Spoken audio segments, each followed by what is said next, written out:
All right, so welcome back to my channel, Dr. Elizabeth. Okay, I'm going to walk you through step by step how I was able to achieve this beautiful sounding and awesome power-filled sound. Okay, without wasting much of your time, of course, if you have been following through the lessons, you will observe that there are specific things that are usually in check. There are particular things that must, happen, or particular things I must do. And one of those things are using markers. So if you look at this place at the top here, you will see these markers. I always have them in my projects, and the reason is because I try as much as possible to reduce stress for myself. So whenever I open any project that I'm working on, just looking at these markers, I already know where the different sections of the song is. You understand? Okay, so how do you add markers to your project? All you need to do is to right click on the particular spot you want the marker to be on. For instance, if I want to add a marker here at this particular spot, I can just click on this spot or just right click on this spot and you will see add marker, and you also see add time signature, place loop. So you just say add marker and then you key in the name, type in whatever name you want to give to that particular spot. Let's say chorus, and then you hit enter. Okay, all right, so this is my own customized way of writing chorus. All right, so that's how to add markers. Okay, so I first of all work on the arrangement of the song so it's easier for me to build. All right, okay, so we have the intro. The part you just listened to is more like the highest point in the song. But if you have been following the lessons, you observe that I also love my sound or my production or my music to have more like a movement. I don't like them to be static, just at a place. So, and then this is the intro. Okay, let me just play the intro so you understand what we're talking about.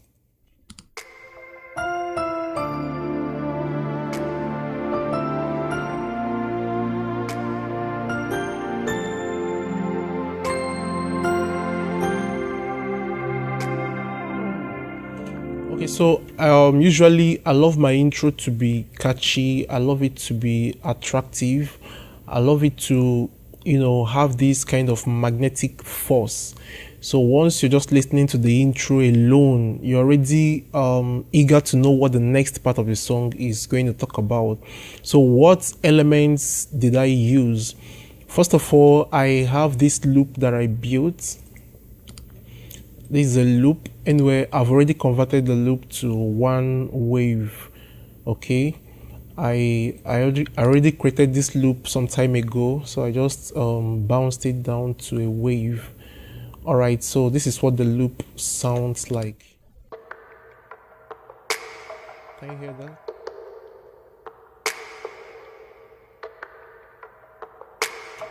Okay, so you just hear that snap, and that snap is about the loudest in the loop, but there are still some little elements that I added there to add some soul and emotion to the song.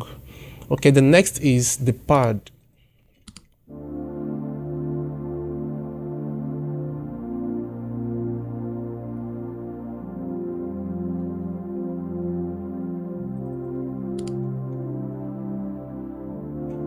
Okay, so what did I use? I made use of, I've shown you this plugin. I love it so much. Anytime I want to play pad, most time anyway, I make use of this particular pad sound or patch from Cog Triton here.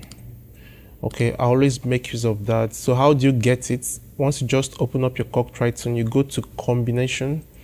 It has two different categories. You have the program category that deals with just single sounds or single timbres, and then you have the combination patch or category where you can have different timbres layered together. Okay, so and then you open up your browse, go to pads, and this the BG pad.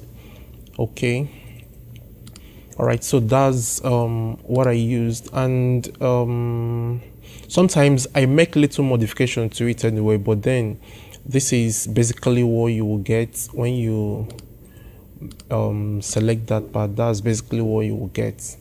Okay, this setup here, it has different sounds layered together to give you that huge very fat pad sound.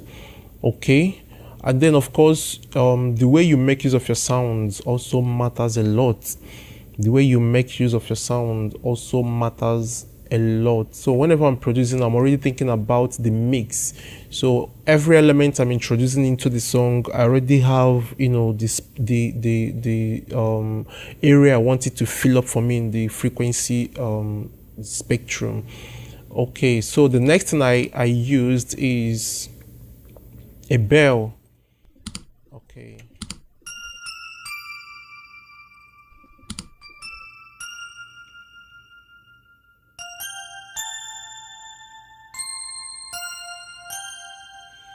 Now, if you listen very well, you observe that this bell started with more like 2 octaves.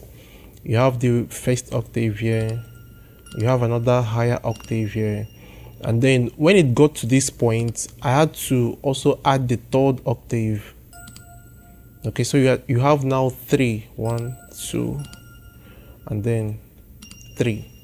Okay, so it also adds, you know, some form of emotion. It helps to pad up the emotion in the song, and it's also from Triton. I got it also from Triton Ensemble Bell. If you have the plugin, you can find it there. Okay, the next thing I added was a lead sound. I added a lead sound and a strings, but first of all, strings here.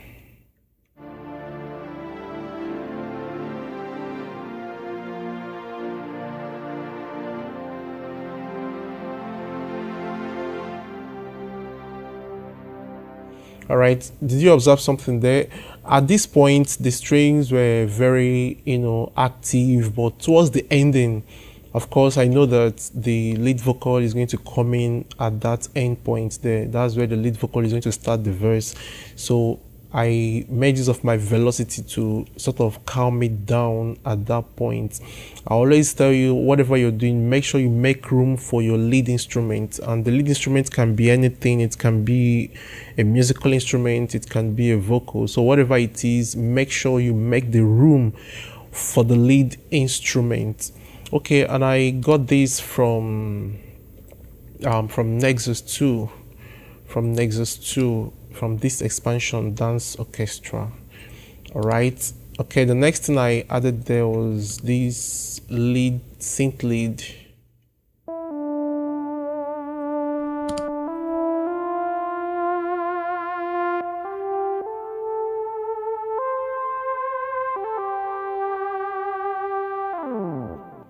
All right.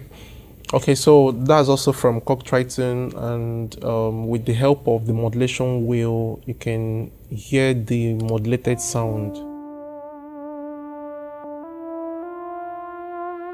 Can you hear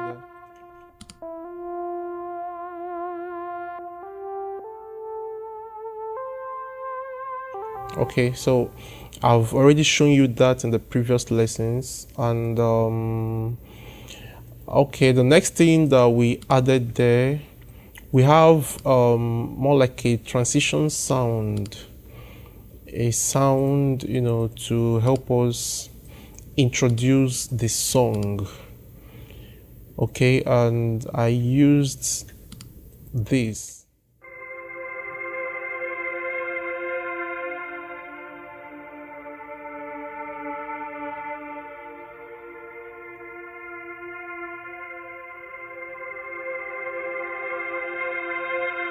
Okay, this sound is from Omnisphere. It's from Omnisphere. Okay, it's called Magma Organa. Magma Organa. Okay, so I used that for, more like a transition, and then to add a little more soul to the sound. And then we have our piano. Okay, from Nexus 2 as well. So you observe in this piano that the same thing that played out with the bell, we have 2 octaves here, and then towards the ending part we also enforced it a little more with the 3rd octave, which is lower than the other 2. Okay, so all together we have this.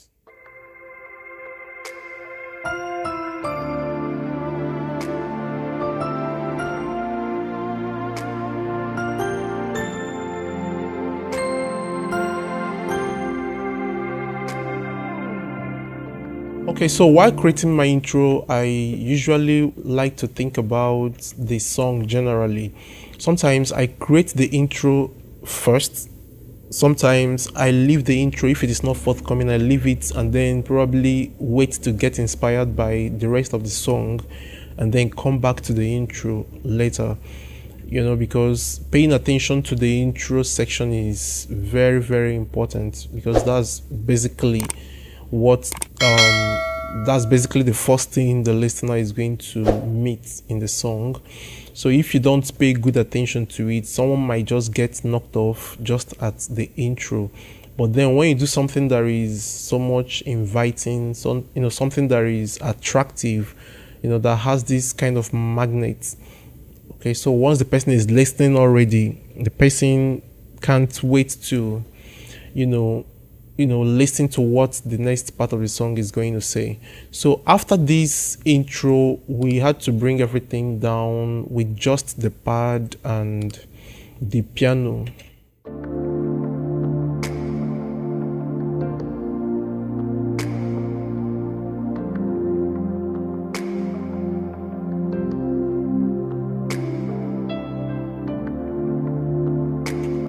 For this piano, I made use of the grand piano from FL, like the stock plugin from FL. I mean, it sounded good to me for this particular song, and a lot of people say the piano is weak, the piano is not sounding very strong, but then at least you can enjoy it in this song. So whatever works for you, you just make use of that, and then make sure you get what's best for the music. You interpret it the right way, using the right sounds. All right, so after that, we have 2 sections in the first verse. We have this first section here, and then we have this second section here. And from the first section, I told you we just had just the piano and the pad, then the loop. And introducing the second section, we had that our transition sound. Can you hear that? Here. And then we introduce the strings. Okay, so you can now see that gradually the song is having like a movement. It's not sounding static. There should be a movement. The person listening should feel like, wow, this song is moving. It's not just at a place. And it's not by packing too many instruments in the song, but it's just about the right usage, ability to use the sounds rightly to interpret the song. Whatever the song says, that's what you should do. Okay, don't do what the song is not saying. Okay, and when you're even doing what the song is saying, don't overdo what the song is saying. Just give the song what it needs and you're good to go. So we just have these strings here to step up the second aspect of the verse.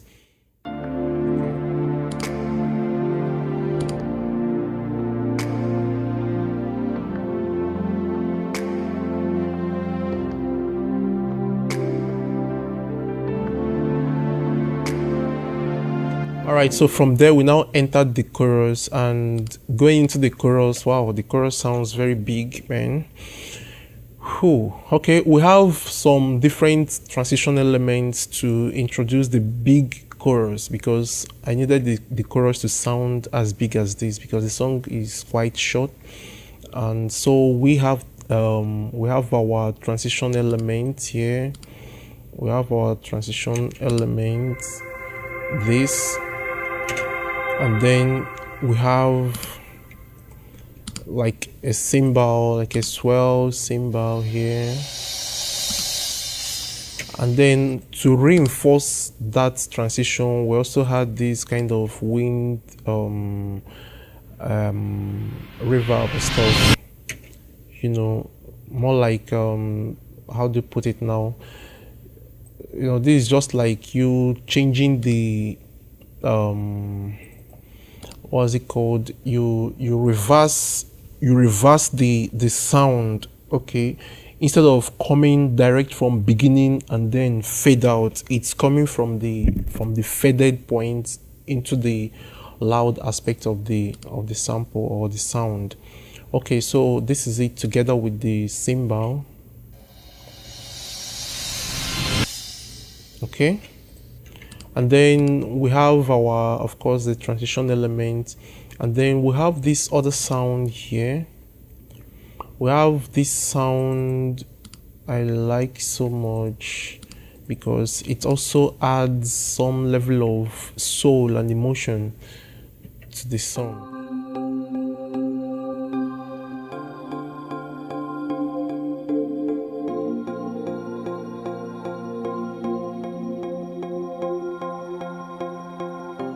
Okay, so why I used this particular sound, if you play the sound alone, it doesn't sound like something you can use for this kind of song. But then whenever you are sampling a sound, you look beyond the immediate sound itself. You look beyond the way it sounds, you know, just look beyond it and then see what you can, you know, do with that sound. That's why music production is all about creativity. I keep telling people that nobody can teach you music production. What people can teach you is the technical know-how of music production, but the music production itself comes from your inside. It's all about how you feel about the song. Anyway, that's just me, and that's why I teach people. I interpret the song exactly how I feel inside, and that's, you know, where your uniqueness, you know, comes from or stems from. So this particular sound here gives me you know, it has a kind of a vibe tone and some element of a pad, so I needed it to complement the pad. Of course, let me play the two together. Can you hear that? So it adds some kind of rhythm. It adds some kind of rhythm to the song. And then I added another pad, but this time a bright pad.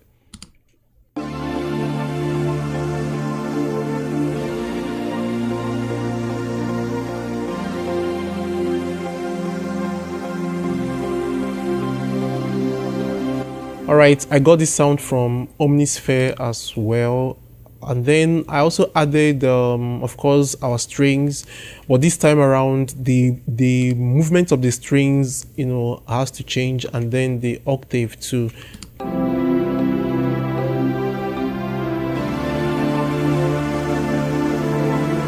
So you see gradually the movement of the strings is moving higher.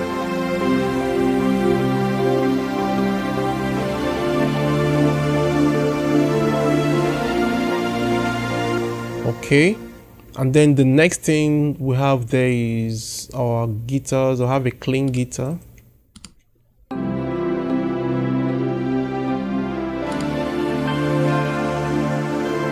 So we have a clean guitar.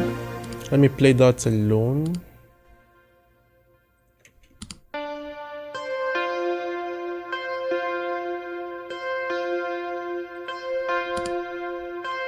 Can you hear that? Just playing a particular thing a particular thing, not necessarily following the progression of the song. So when every other thing comes in together, you're feeling, I mean, what's going on in the song. But then, because you're not overdoing things, just think about it when you're trying to now follow the full progression with this sound. I mean, just think about that.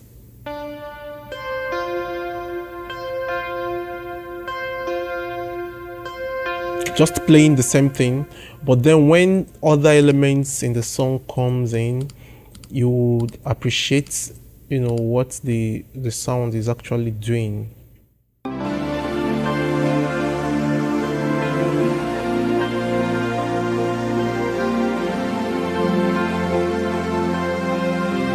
Can you see that? So we now have our acoustic guitar, more like this strum.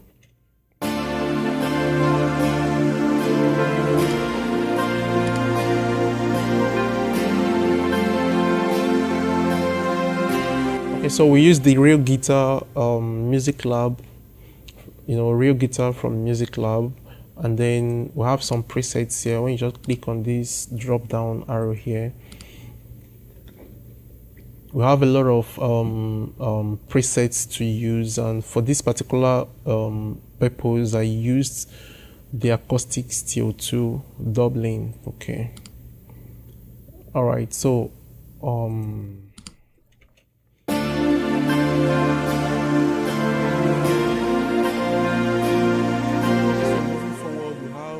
organ too. This is more like a CCM, and I usually love to have my organ, and this organ sound is from Cock Triton as well, dark jazz organ. So this one is from program. You go to browse, go to organ, and here we go, dark jazz organ. Okay, so let me just play the organ alone so you just hear what that sounds like.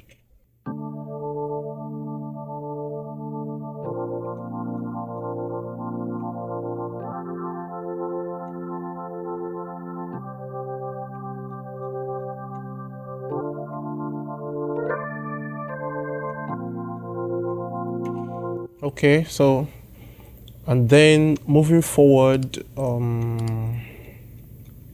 we have our piano. Of course, I've shown you what the piano plugin is. And then we also have our lead, our synth lead.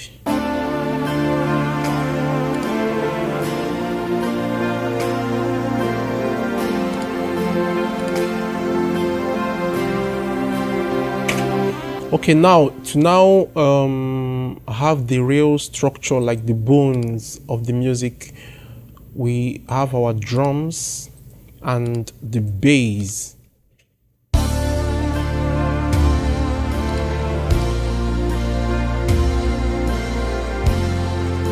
Okay, so I used this particular drum patch from Contact. Okay, the studio drummer. This is what I track with. But then when I'm now, you know, working on the song, I use some different samples, like my kick. I use the different sample for the kick.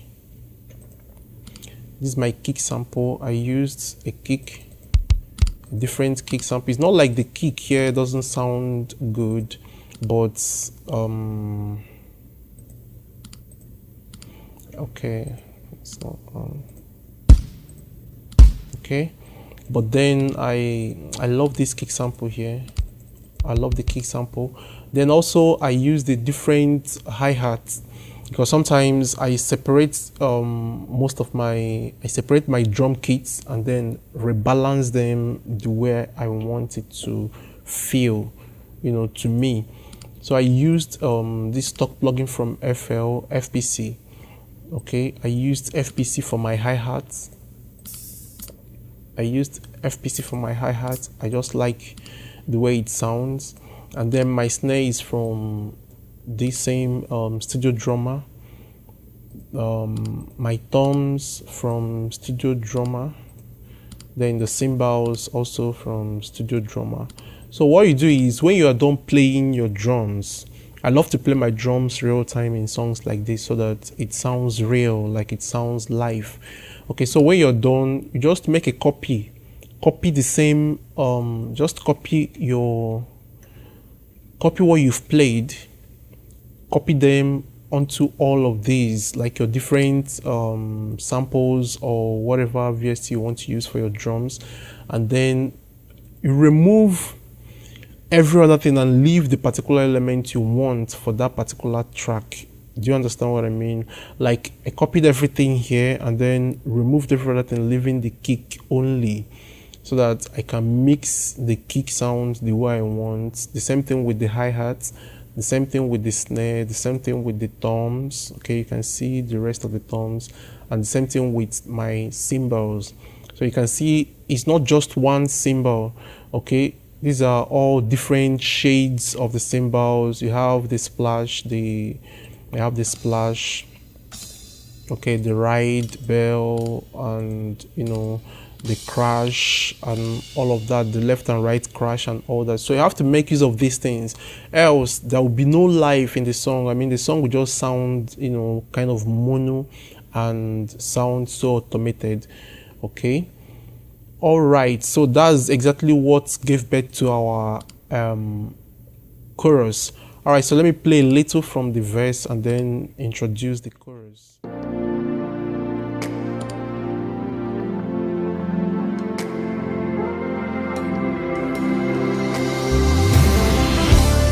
Okay, then finally the bass. I use the bass from Trillion. Trillion is from Spectrasonics. Like, I use the bass from Trillion, and these it has a lot of different bass models. You have the acoustic, electric, and synth bass too. All right, so I made use of this modern 4-string bass, and I love the way it sounds. Okay, so that is our chorus.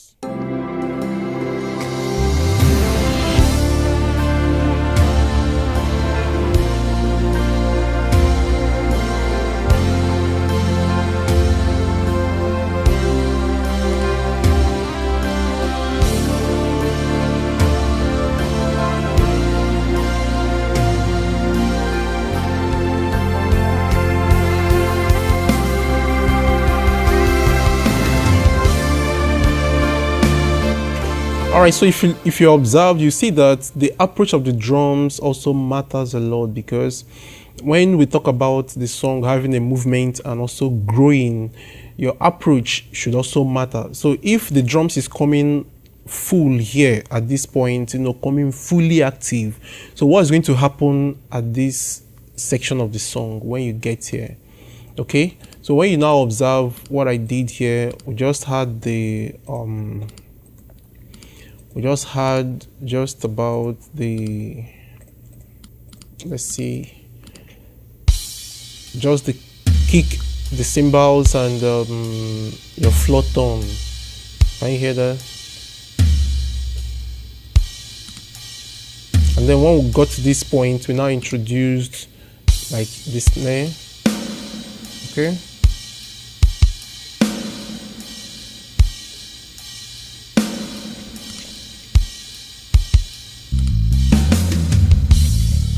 All right, so the approach of the drums also matters. It helps the movement of the song, to also grow. And then coming down to this point, anyway, that's the arrangement of the song. It mustn't be like this all the time. So we have a different section here, which is the bridge. So since we're already active here, I needed us to calm down and then build again. Okay. So it's more like we have come to a certain peak here. We have to calm down a little and then peak again to the end of the song. So here we just have the pad, the piano, our transition sounds. So you can now see how the song moved into the more active aspect again, gradually.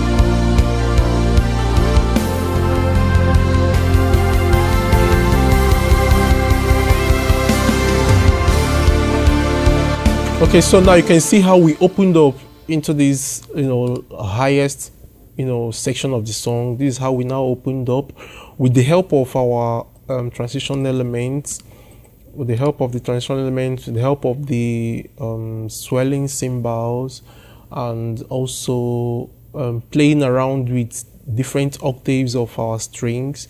So listen to what the strings, how we entered that point.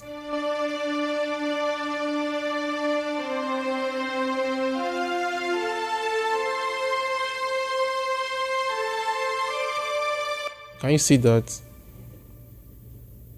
Okay, then that's also together with our transition elements, the drums, the bass, and then the rising cymbals.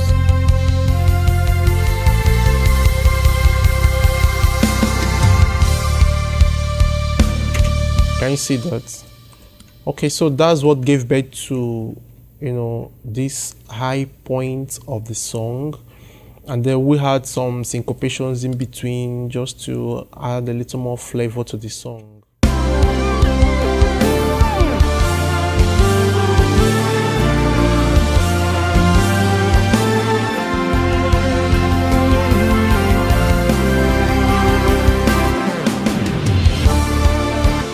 Okay, so you see that this particular sound here is actually making sense. It's really help us have this aggressive entrance into the high point or high part of the song. Okay, so you have to be creative with whatever you have, make use of what you have to achieve what you want. All right, and then that gets us to the last part of the song, and that's how we continued.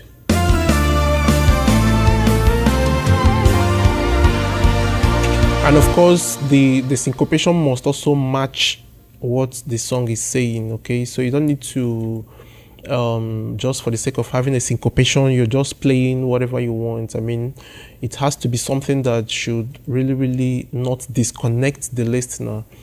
Okay, most especially coming to this high point of the song, someone shouldn't disconnect at any point here at all. If the person needs to disconnect, it has to be from the beginning. But if you've been able to keep the person up to this point, then there should be no reason to disconnect the person from the song. So whatever thing you're going to add, you have to creatively make it be something that should keep the person at that climax point, at that zenith point of the song. Okay, so, and that brought us to the last part.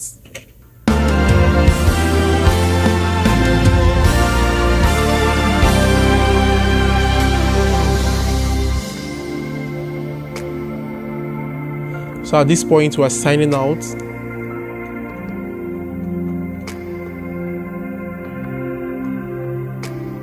So you can still see that our transition element, we didn't just use it in this song as just to, transit from one point to the other. We also made use of it to, create this ambience and atmosphere, and also to keep the soul of the music together.